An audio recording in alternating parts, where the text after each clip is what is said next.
Lecture number 4. Today we are going to discuss about comparison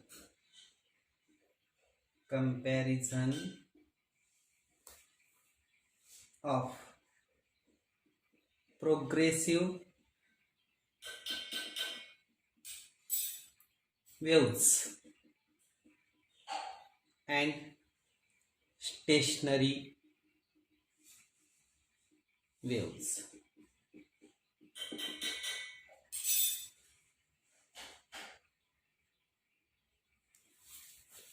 See here,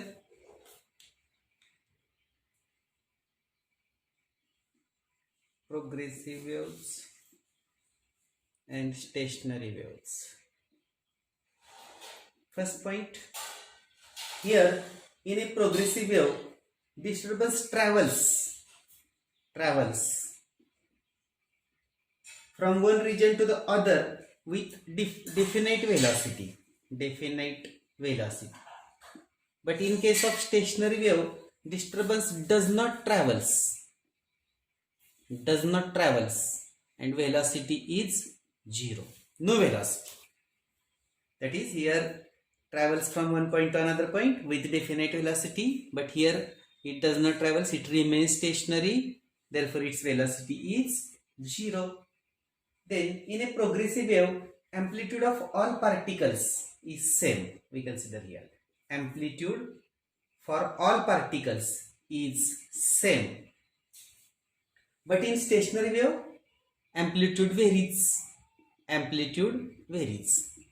That means for all particle amplitude is different. We consider amplitude varies, that is not same. Then we consider third, in stationary wave we consider all particles cross their mean position simultaneously. All particles, that is, cross mean position simultaneously. That means at a time.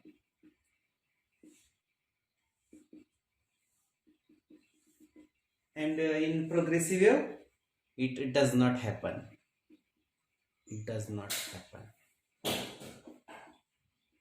Then we consider fourth point. In progressive wave, all the particles are moving, while, that is, we consider here all particles are moving. But in stationary wave, that is, particles at the position of nodes are always at rest. And other thing, that means they at other points it is moving. Now here we consider energy is transmitted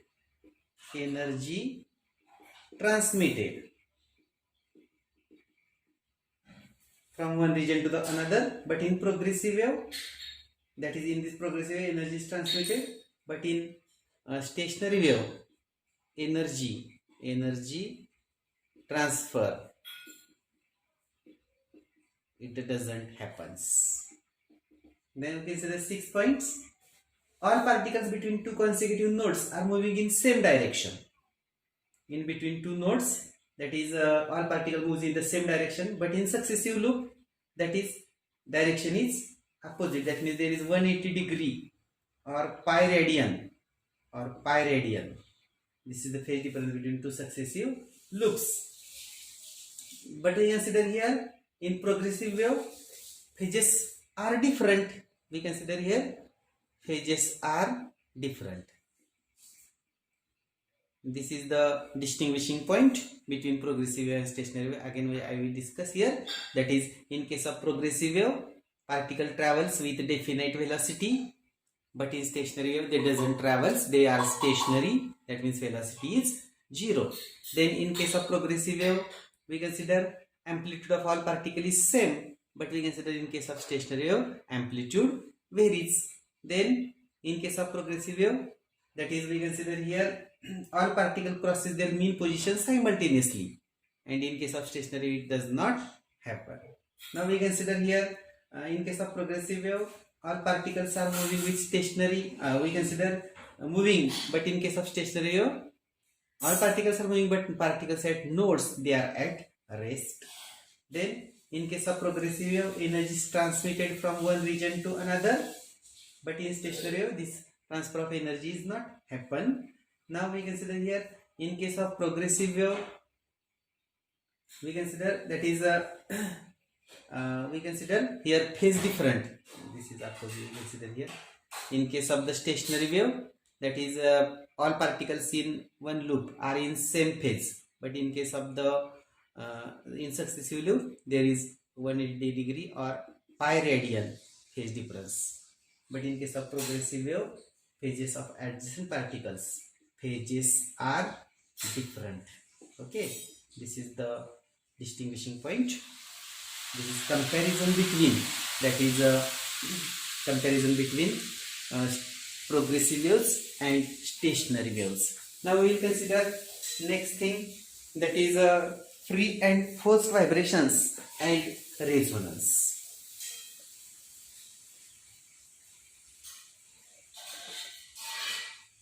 Next article, free and forced vibrations.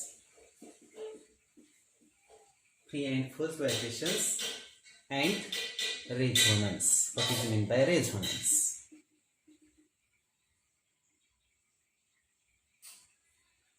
See here, suppose we consider any particle, or suppose we consider spring or anything, or tuning fork. Then when it is displaced from its mean position, then it starts vibrating. Then that vibrations we call them as a free vibrations. That means whenever particle vibrates freely, naturally, then that type of vibrations we call it as a free vibrations, and frequency of that vibrations is exactly equal to the natural frequency of that body. Okay, this is all about free vibrations. Free vibrations. Suppose we consider spring is displaced from mean position, then it vibrates naturally. Now that vibrations are called as free vibrations, and the frequency of vibrations is equal to natural frequency of that body. Now suppose we consider what is meant by forced vibrations. Suppose to that body we apply external periodic force. Then that body vibrates with that force, applied force, and those vibrations are called as forced vibrations, and frequency of that forced vibrations is exactly equal to frequency of external applied periodic force. Okay, frequency equal to frequency of periodic force, and these vibrations are called as forced vibrations. Now here you see, suppose if this applied frequency, whenever difference between these two, okay, whenever difference between these two, that is difference between natural frequency of body and applied periodic frequency, if that difference is large, then amplitude is small. Okay, and when this difference is small, then amplitude is large. Amplitude of vibration is large. See here, that means whenever applied periodic force, that is difference between this applied frequency and natural frequency, if this difference is large, amplitude is small, and whenever this difference is small, amplitude is large. That means if we consider whenever this difference between these two, natural frequency of the body and frequency of applied periodic force, if this difference goes on decreasing, if this difference goes on decreasing, then amplitude goes on increasing. And whenever this difference goes on increasing, when this difference goes on increasing, then amplitude goes on decreasing. And whenever this, that is frequency of applied periodic force, exactly coincides, okay, when frequency of applied periodic force exactly coincides with natural frequency of the body, then amplitude is maximum, and that condition is called as resonance.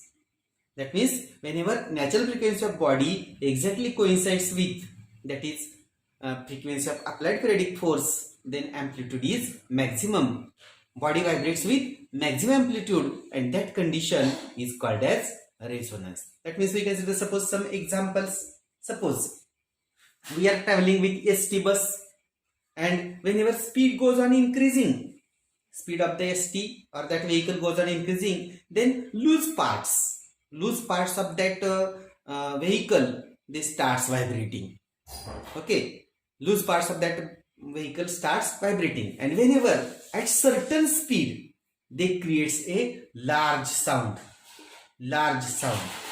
at that time, that is frequency of that vehicle or that loose parts exactly coincides with, that is applied frequency due to the speed, and that condition we call it as a resonance. Now we consider, suppose second, that means in case of the we consider, that is experiments of resonance tube,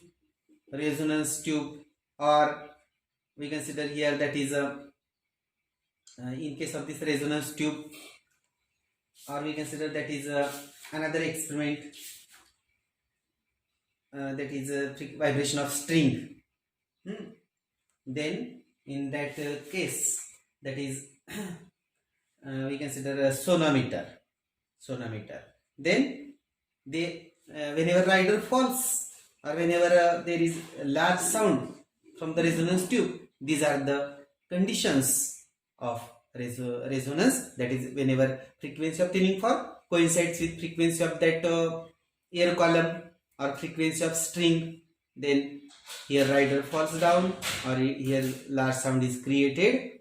These are some examples of the resonance. I hope you all understand what is meant by free and force vibrations and condition of resonance. This is all about free and force vibrations and resonance. Now we'll consider next one.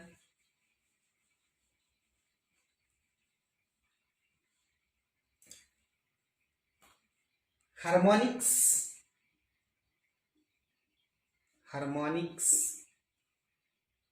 and overtones.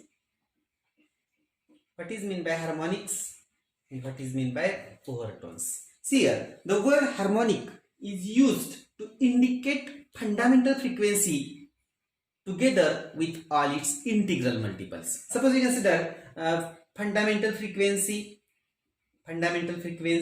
is equal to n. Now we consider next higher frequency, that is frequency of second harmonic. If we multiply it by 2, this is double frequency of the fundamental frequency. Or if we multiply by 3, suppose you consider here n1 equal to 2n, n2 equal to 3n, n3 equal to 4n, like that. Suppose np equal to p plus 1 into n. That means if we consider the n be the fundamental frequency, if we double it, that is 2n, triple 3n, or quadruple 4n, like that, then here this multiplying factor, see here, this multiplying factor 1 into n, 2 into n, 3 into n, 4 into n, p plus 1 into n, this 1, 2, 3, 4, p plus 1, these are called as harmonics. That means harmonics, it is the term which is used to denote an integral multiple of the fundamental frequency. Now we consider the second one, overtone. What is meant by overtone? Overtone is the term used to indicate only those integral multiples of the fundamental frequency which are actually present in a given sound. Suppose you consider this is a tone, this is the fundamental frequency. Now if we consider this next loop, we call it as a overtone. Or you consider suppose another one loop, we call it as a second overtone. Suppose another one loop, we call it as a third overtone. Or in this here multiplying factor 1, 2, 3, 4, p plus 1, these are harmonics. These are harmonics. And this factor 1, 2, 3 or p, these are overtones. That means second harmonics is first overtone, third harmonics means second overtone, fourth harmonics means third overtone. We consider p plus 1 harmonic means fifth overtone. This is all about harmonics and overtones. I hope you all understand this. This is all about that is harmonics and overtones. Now we consider next one. That is end correction. End correction. What is mean by end correction? In case of resonance tube experiment, in calculating the velocity of sound or frequency of vibration of the tuning fork, we consider, suppose here we consider two types of two end corrections. Suppose we consider a pipe. This is a pipe which is open at one end, and we consider here second one. Suppose same pipe but open at both ends. Now here suppose by using this tuning fork, we are going to vibrate the air column in this pipe. Suppose we consider fundamental mode, we got here, that is we got this is a fundamental node, that means one antinode and one node. This is the fundamental frequency when air column vibrates with this pipe open at one end, closed at other end. And whenever air column vibrates in this pipe, then we consider this is the fundamental frequency. That means at the two open ends, antinode is formed, and at the middle, node is formed. Here you consider that is one thing you remember, that is always at open end, antinode is formed.